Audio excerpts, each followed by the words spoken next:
झारखंड विधानसभा चुनाव को लेकर बीजेपी ने अपना घोषणा पत्र जारी किया है। संकल्प पत्र के नाम से जारी बीजेपी के घोषणा पत्र में 25 संकल्पों का जिक्र है, जिसमें सभी वर्गों का ख्याल रखा गया है।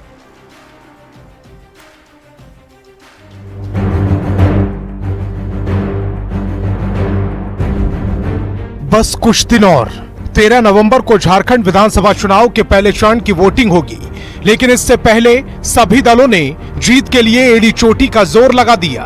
इस रेस में बीजेपी सबसे आगे है और एक एक करके अपने दांव चल रही है। उसी क्रम में बीजेपी की तरफ से संकल्प पत्र जारी किया गया, जिसमें एक से बढ़कर एक वादे किए गए और सभी वर्ग को साधने की कोशिश की गई। संकल्प पत्र के नाम से जारी बीजेपी के घोषणा पत्र में 25 संकल्प का जिक्र है, जिसमें महिला, गरीब, युवा, किसान, आदिवासी, बांग्लादेशी, घुसपैठ, यूसीसी का मुद्दा, पेपर लीक समेत कई ऐसे मुद्दे हैं जिसे बीजेपी ने प्रमुखता से उठाया है। संकल्प पत्र को जारी करते हुए केंद्रीय गृह मंत्री अमित शाह ने यहां तक कह दिया कि अगर बीजेपी की सरकार बनती है तो घुसपैठियों को चुन चुन कर भगाया जाएगा।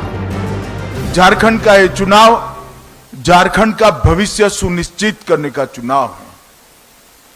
झारखंड की महान जनता ने तय करना है कि आकंठ भ्रष्टाचार में डूबी हुई सरकार चाहिए या विकास के रास्ते पर मोदी जी के नेतृत्व में चलती हुई भाजपा सरकार चाहिए। भारतीय जनता पार्टी बाकी सारी पार्टियों से अलग पड़ती है, क्योंकि भारतीय जनता पार्टी देश की राजनीति में एक अकेली ऐसी पार्टी है जो कहती है वो करती है। हमारी राज्य सरकारों का इतिहास है, हमारी केंद्र सरकारों का इतिहास है। जब जब भारतीय जनता पार्टी सत्ता में आई, हमने लिए गए सभी संकल्पों को पूरा किया। बीजेपी के संकल्प पत्र को लेकर प्रधानमंत्री ने भी सोशल मीडिया एक्स पर पोस्ट किया है। प्रधानमंत्री ने लिखा है, आज हम एक नई उम्मीद के साथ झारखंड की जनता जनार्दन के बीच में है। हमारा संकल्प पत्र आदिवासी भाई बहनों के सम्मान के साथ साथ विकास, युवाओं को रोजगार और राज्य की नारी शक्ति को सशक्त बनाने वाला है। हम यहाँ की रोटी, बेटी और माटी की सुरक्षा के लिए प्रतिबद्ध हैं। बीजेपी के संकल्प पत्र में युवा और आदिवासी के साथ महिलाओं को लेकर कई ऐलान किए गए हैं, जिसकी चर्चा हर तरफ हो रही है। कुछ लोग इसे बस चुनावी जुमला बता रहे हैं, तो कुछ इसके समर्थन में है। न्यूज़ 18 के लिए रांची से निरंजन के साथ ब्यूरो रिपोर्ट। और रांची से संकल्प पत्र जारी होने के बाद अमित शाह ने ताबड़तोड़ 3 चुनावी सभा भी की, जिसमें घाटशिला भी शामिल है।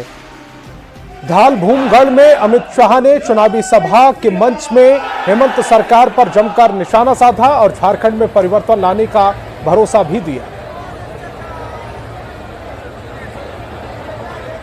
स्वागत करो हेमंत सोरेन जी मुकाबले में है कि भारतीय जनता पार्टी उनको हटाने के लिए चुनाव लड़ रही है। अरे हेमंत बाबू, भारतीय जनता पार्टी आपको हटाने के लिए चुनाव नहीं लड़ रही है। भारतीय जनता पार्टी झारखंड में परिवर्तन लाने के लिए चुनाव लड़ रही है।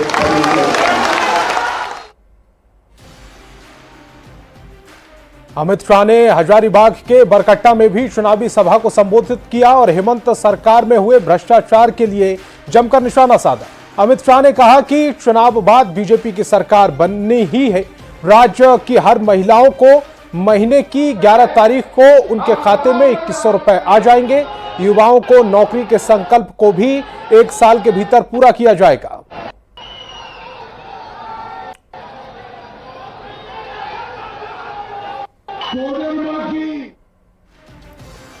रांची में मुख्यमंत्री हेमंत सोरेन ने जेएमएम उम्मीदवार महुआ मांझी के लिए रोड शो किया।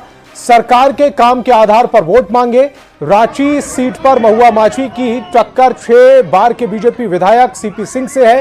रोड शो के दौरान सीएम हेमंत सोरेन खुली गाड़ी के ऊपर खड़े होकर लोगों का अभिवादन किया। इस दौरान सीएम ने बीजेपी नेताओं पर भी निशाना साधा और कहा कि पहले बिजली नहीं आती थी, अब बिल आता था, अब बिजली आ रही है लेकिन बिल नहीं आएगा।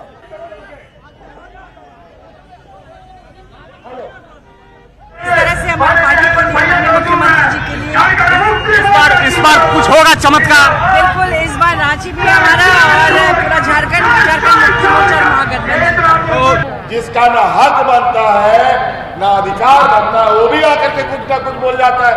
हमारा तो हक और अधिकार बनता है यहाँ पर आप लोगों के सामने अपनी बात को रखना। आज गरीबों का बिजली का बिल माफ हुआ कि नहीं बताओ? बिजली का बिल माफ हुआ और 200 यूनिट बिजली भी फ्री आप लोगों ने कर दिया। पहले तो बिजली रहता भी नहीं था, लेकिन बिल जल्दी आ जाता था। लेकिन अब बिजली आएगा लेकिन बिल नहीं आएगा।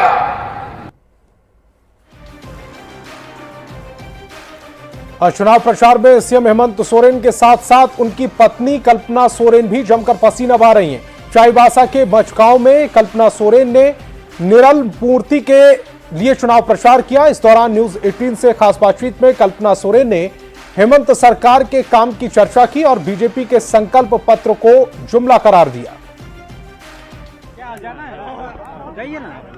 सोरेन लगातार चुनावी प्रचार में शामिल हैं और इसी वजह से वो मझगांव भी पहुंचे और यहाँ पर लोगों का जो समर्थन है वो भी खासा मिल रहा है। मैम, अगर मझगांव की बात करें तो यहाँ पर अपार समर्थन जो है वो देखने को मिल रही है। हाँ जी, मैं तो यही कहूंगी कि हमारे आदरणीय भैया नीरल पूर्ति जी बहुत मेहनत से दिन रात लोगों के साथ में जुड़े हुए हैं और इन्होंने काम किया है। आज हम झारखंड की आवाम के पास में अपने काम के बदले में जा रहे हैं। इनके चेहरों में जो खुशियां हैं इनको हम समाना चाहते हैं कि आपके लिए हम खड़े हैं और निरंतर खड़े हैं और आपकी खुशियों के लिए काम करेंगे, आपके हक सम्मान की, हम आपके अधिकार की लड़ाई के लिए हम काम करेंगे। यही हमारा काम है और यही हेमंत जी की सोच है, यही हमारे दादा नीरल पूर्ति जी की भी सोच है। मैम, अगर बात की जाए तो आज बीजेपी के द्वारा संकल्प पत्र जारी किया गया, क्या कहेंगे? देखिए, वो अपना काम कर रहे हैं, हम अपना काम कर रहे हैं और निकालने दीजिए। वो तो जुमलेबाजी करेंगे, लेकिन धरातल में जो काम हम लोग कर रहे हैं वो झारखंड की अबुआ सरकार ही करेगी, हेमंत सोरेन सरकार ही करेगी। चलिए, तो ये हमारे साथ कल्पना सोरेन मौजूद थी जिन्होंने साफ लहजों में किया है कि जो विकास का कार्य है वो हेमंत सरकार कर रही है। वहीं बीजेपी के संकल्प पत्र पर उनका साफ तौर से यही कहना है कि उनके द्वारा जो ये चुनावी मौसम में जो बातें हैं वो कही जा रही हैं। अब देखना होगा कि जनता किस पर भरोसा करती है। कैमरामैन संजीव तिवारी के साथ ओम प्रकाश, चाईबासा। और झारखंड बीजेपी चुनाव प्रभारी शिवराज सिंह चौहान ने खूंटी में सभा को संबोधित किया। इस दौरान उन्होंने बीजेपी की संकल्प पत्र की जमकर तारीफ की और जानकारी कार्यकर्ताओं को भी दी। शिवराज सिंह चौहान ने लोगों से बीजेपी के पक्ष में वोट डालने की अपील भी की। वाले हो, मुझे कोई संदेह नहीं है, लेकिन अगल बगल भी मार करो। खूंटी जीतने के साथ साथ बाकी जीते तभी सरकार बनेगी। चारों तरफ अगल बगल में भारतीय जनता पार्टी जीते, आप हमें समर्थन दीजिए, हम आपको परिवर्तन देंगे, हम तस्वीर भी बदलेंगे झारखंड की और जनता की तकदीर बदल के भी मान। और झारखंड विधानसभा चुनाव को लेकर अब स्टार प्रचारकों ने मैदान संभाल लिया है। झारखंड के सबसे हॉट सीट सरायकेला विधानसभा से जेएमएम उम्मीदवार गणेश महली के लिए स्टार प्रचारक कल्पना सोरेन ने राजनगर में जनसभा प्रचार किया। कल्पना सोरेन ने इशारों ही इशारों में पूर्व मुख्यमंत्री और सरायकेला विधानसभा सीट से बीजेपी उम्मीदवार चंपाई सोरेन पर निशाना साधा। कल्पना सोरेन ने कहा कि राज्य की जनता ने इस बार मन बना लिया है कि धोखेबाजों को सबक सिखाना है।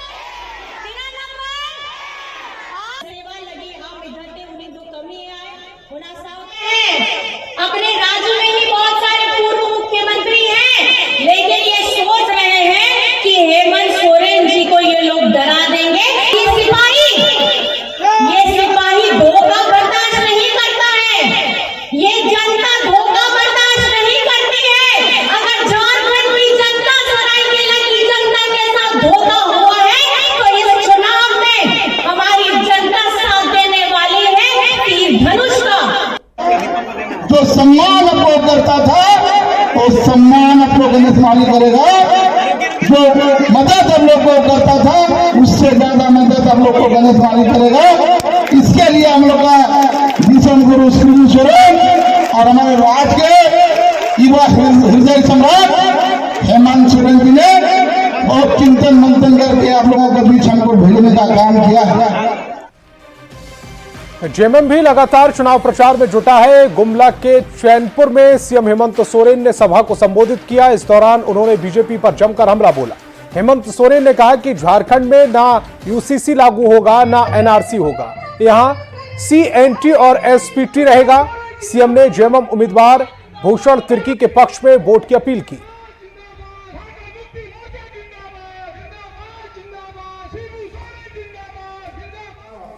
व्यापारियों का एक बड़ा जवाब हम लोग यही कुछ अपने जात बिरादरी गोतिया के लोगों को अपने साथ खड़ा कर लिया है, अपना एजेंट बना लिया है और पैसा दे करके हमारे समाज के बीच में भेज करके हम लोग को बांटने का प्रयास कर रहा है। और झारखंड बीजेपी के सह चुनाव प्रभारी हेमंत बिस्वा शर्मा ने बड़ा बयान दिया। उन्होंने राहुल गांधी, हेमंत सोरेन, तेजस्वी यादव और लालू प्रसाद पर हिंदू समाज को बांटने का आरोप लगाया। हेमंत बिस्वा शर्मा ने कहा कि हिंदू एक नहीं रहेगा तो सिर्फ नहीं रहेगा। हेमंत बिस्वा शर्मा ने कहा कि इरफान अंसारी और आलमगीर आलम जैसे लोग झारखंड पर कब्जा कर लेंगे। हेमंत बिस्वा शर्मा ने कहा कि हिंदू मजबूत होगा तो देश मजबूत होगा। राहुल गांधी हो या हेमंत सोरेन हो या इंडी गठबंधन का तेजस्वी यादव हो, लालू यादव हो, सारे लोग आज हिंदू समाज को बांटने का काम कर रहा है। हमारा ये मानना है अगर सनातन और हिंदू समाज एक रहेगा तो हम सेफ रहूँगा, नहीं तो हमारे झारखंड जैसा प्रदेश इरफान अंसारी, आलमगीर आलम जैसा लोग दोबारा कब्जा कर ले। अगर देश में हिंदुत्व मजबूत होगा तो देश मजबूत होगा। और हेमंत बिस्वा शर्मा के इन आरोपों पर जेएमएम ने पलटवार किया। जेएमएम प्रवक्ता मनोज पांडे ने कहा है कि हेमंत बिस्वा शर्मा लगातार समाज को तोड़ने का काम कर रहे हैं। देखिए, मुझे लगता है हेमंत बिस्वा शर्मा का सही जगह ऋण पास है और हमारी सरकार बनती है तो हम अपने नेता मुख्यमंत्री से गुजारिश करेंगे कि असम जाने से पहले इनका इलाज करा के भेजा जाए, वो समाज के लिए उचित होगा। ऐसे सिरफिरे लोग अगर समाज में घूम के वैमनस्यता और भाईचारा को तोड़ने का प्रयास करेंगे, नफरत फैलाएंगे, तो लोकतंत्र के लिए ये उचित नहीं है। और अफसोस होता है कि चुनाव आयोग भी मौन है। और प्रधानमंत्री नरेंद्र मोदी कल झारखंड के रण में बीजेपी के चुनाव प्रचार को धार देने आ रहे हैं। प्रधानमंत्री के दौरे को लेकर बीजेपी में गजब का उत्साह है। गढ़वा और चाईबासा में प्रधानमंत्री मोदी की रैली होनी है। गढ़वा में तैयारियों का जायजा लेने के लिए बाद बाबूलाल मरांडी ने कहा कि झारखंड में जो यूसीसी लागू होगा उससे आदिवासी समाज को बाहर रखा जाएगा, यानी यूसीसी के तहत आदिवासी नहीं आएंगे। केंद्रीय कोयला राज्य मंत्री सतीश चंद्र दुबे ने कहा कि प्रधानमंत्री मोदी को लेकर गढ़वा में गजब का उत्साह है। यूसीसी भी कानून ही बनेगी और उसमें से कहा गया है कि आदिवासियों को यूसीसी से बाहर रखा जाएगा, क्योंकि आदिवासियों की लगातार जनसंख्या घट रही है। उनको प्रोटेक्शन देना है, उनको संरक्षित करनी है और उनको विकास भी करना है। इसलिए यूसीसी में आदिवासियों को उस कानून से परिधि से बाहर रखा गया है। 3 का 3 सीट अच्छा वोट से जीत रहे हैं हम लोग। भारतीय जनता पार्टी यहाँ से जीत रही है। और रहा बात कल आदरणीय मोदी का कार्यक्रम, मोदी की सभा में एक जनता मन बना चुकी है कि हम लोग को चलना है और उनकी संदेश को सुनना है। और कल अपार भीड़ होगा। चाईबासा विधानसभा में प्रधानमंत्री नरेंद्र मोदी कल चुनावी सभा करेंगे। इससे लेकर बीजेपी में जेएमएम का कहना है कि इन चुनावी सभाओं का कोई मतलब नहीं है। साथ ही क्षेत्र की मूल समस्या सड़क, स्वास्थ्य, शिक्षा और बेरोजगारी के साथ ही इलाके में पलायन चुनौती बना हुआ है।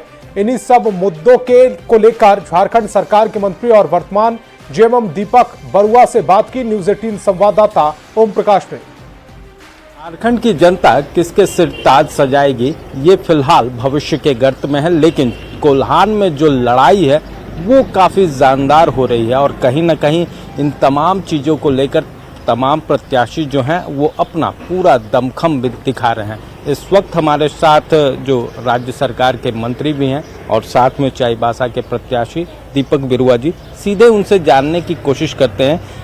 सर, क्या कुछ इलाके में जो समस्याएं हैं, आपने कई समस्याओं को भी उठाया, लेकिन क्या देखते हैं वर्तमान में कौन सी समस्या यहाँ के लिए ज्वलंत समस्या है? देखिए, समस्या तो बहुत सारी ऐसी समस्याएं हैं जिसका निराकरण नहीं हो पाया है। हम लोग निरंतर प्रयास में और आगे दिन में इसको हम लोग समस्या का समाधान करने का हम लोग प्रयास करेंगे। ऐसे जो मूलभूत समस्या हैं, ऐसा बहुत विकराल रूप में कोई समस्या यहाँ है नहीं। एक खास तौर से बात करें तो थोड़ी पलायन की समस्या है, बेरोजगारी की समस्या है, ये कुछ मूल कारण है जो कहीं ना कहीं लोगों के दिलों में अभी भी जहन। देखिए, पलायन तो रोजगार के अभाव में लोग करते ही हैं, लेकिन सबसे बड़ा प्रॉब्लम क्या है, माइनिंग क्षेत्र था। यहाँ पर कोई माइनिंग ही चलता था, जैसे सेल है, प्राइवेट माइनिंग है, फिर टिस्को है, उषा मार्टिन है, इस तरीके से करीब 27 माइंस यहाँ कार्यरत था, जिसके बंद होने से कैप्टिव नॉन कैप्टिव जो भारत सरकार का मामला आया, इस कारण से 27 माइंस कम से कम बंद हो गए। इस कारण से लाखों लोग बेरोजगार हो गए। प्रधानमंत्री सहित कहा जाए तो गृह मंत्री तमाम लोगों का दौरा भी है। आज कल अगर बात की जाए तो प्रधानमंत्री भी आ रहे हैं, किस तरह से देखते हैं? कोई फर्क पड़ने वाला है नहीं, इसलिए कि जिस तरीके का चुनावी दौरा बीजेपी पार्टी का चलता है, उससे तो लगता है कि हर चुनाव में ये लोग जो है ना पार्टिसिपेट करते हैं, हर चुनाव में उस भूमिका में रहते हैं, तो ये सब लोगों को आदत हो गया। अब देखना होगा कि चुनाव में जनता किस करवट बैठती है, ताकि जो और ताज किसके सर बनता है। कैमरामैन संजीत तिवारी के साथ ओम प्रकाश, न्यूज़ 18 चाईबासा। और जमशेदपुर में विधायक कल्पना सोरेन ने जनसभा को संबोधित किया। इस दौरान उन्होंने कांग्रेस उम्मीदवार के लिए प्रचार किया और लोगों से वोट की अपील की।